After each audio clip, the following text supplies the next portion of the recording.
You once again welcome to our fourth episode on this short drama between Samir and Victoria. Samir, when did you learn those tricks you played on me last night? It was great, although I still win you, but you indeed fought well. You deserved a good meal. Let me quickly prepare a meal and run back to work. Oh, those tricks? Don't mention it. We, men, learn to do better and improve where we fail. My heart, which year did you learn how to cook? Oh, that was when I was still young and innocent, those days when we were the hound of my mother. I and my sister will do the house chores and still help our mother and prepare breakfast, lunch and dinner.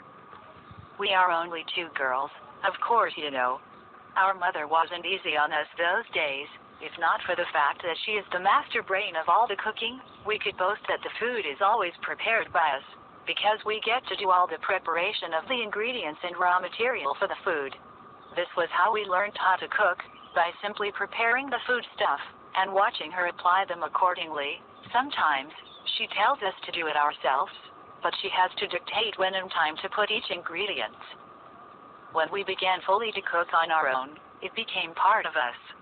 But immediately after my secondary, before I got admitted into high institution, during my stay at home waiting for admission letter, I embarked on 6 months lesson in foods and sciences. There I learned how to make cake, meat pie, snuff, bread. We were also taught how to make soap, perfume, body spray, and so on. I enjoyed those days, because it was fun learning those things. No wonder, you cook so well. I have tasted so many foods as a bachelor, in different restaurants, but none tastes like yours. For me, your food and cooking skill is #1 in the world. I am damn lucky to have you. Last month, during one of the weekends that you visited, when you had already gone back to work, a few friends came over, and I served them your food. They were all curious to know the source of the food. One of them asked, "Does heaven serve you food?" Definitely, I can attest that this food doesn't come from any of the restaurants around this area. Unless they have new chef that cooks heaven food, and I laughed hard with joy, but couldn't tell them the source. But why did you not tell them that I cooked the food? Babe, if you were there, and see how one of them were demanding that I should tell them the source of the food, and that he is ready to embark on a journey to heaven to get the meal. I became a little afraid. Afraid of what? I was afraid of the length he could go to have you make a meal for him, if possible having you his wife. He is also ready to achieve it by any means. And he is a type of man who can do anything to get what he wants. So, where did you tell them the food came from? I simply told them that my mom had paid me a visit the day before and prepared the food for me. And this friend of mine told me to let them know when my mom will come again, so that they will greet her properly for the wonderful meal. And the guy again said, "You have this wonderful mama, and how on earth that you didn't know how to cook? You prefer eating those rubbish they are making in the restaurant?"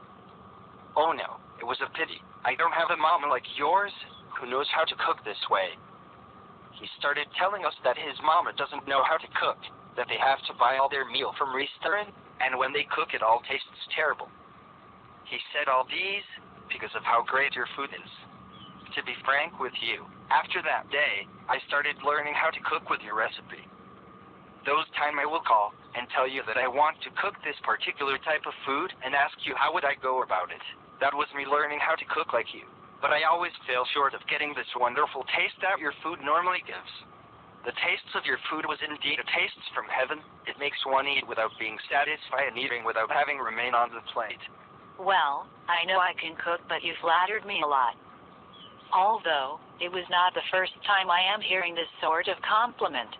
Can I ask you a question, please? What do you want to ask? Go on, my sweetie.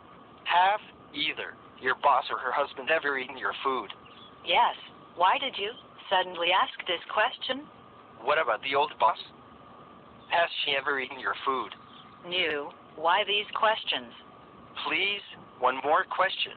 You don't need to take permission to ask me question, my beloved. Just go on and ask your question. Okay. Has the husband of your boss somehow eaten your food?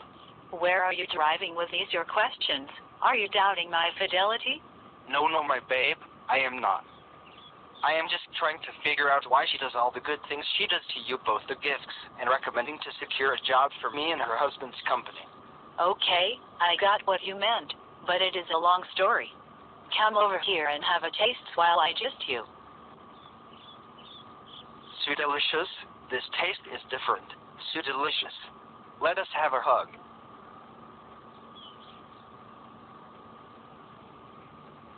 Well, that was when she assumed office.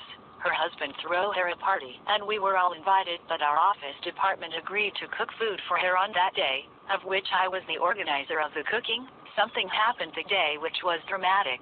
The food we cooked that day for our department and any other company officers that might attend the party at last turned out to be served to the husband's top executive personals.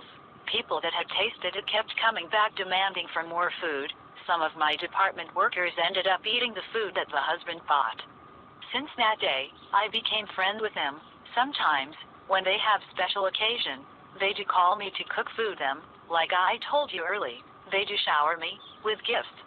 As time went on, our friendship became strong and they became interested in my personal life. That was when they came to know about you. So, during my conversation with my boss, I asked her if you could see a better job in her husband's company and she said yes. She said with the look of things that you could become the manager of the company if you perform well into 2-3 months at work. So relax, my darling. You have nothing to be afraid of. I assure you that. Thanks, my beloved. You are a blessing to my life. I was blessed the day you were born. I love you and will always love you. Let's have a hug.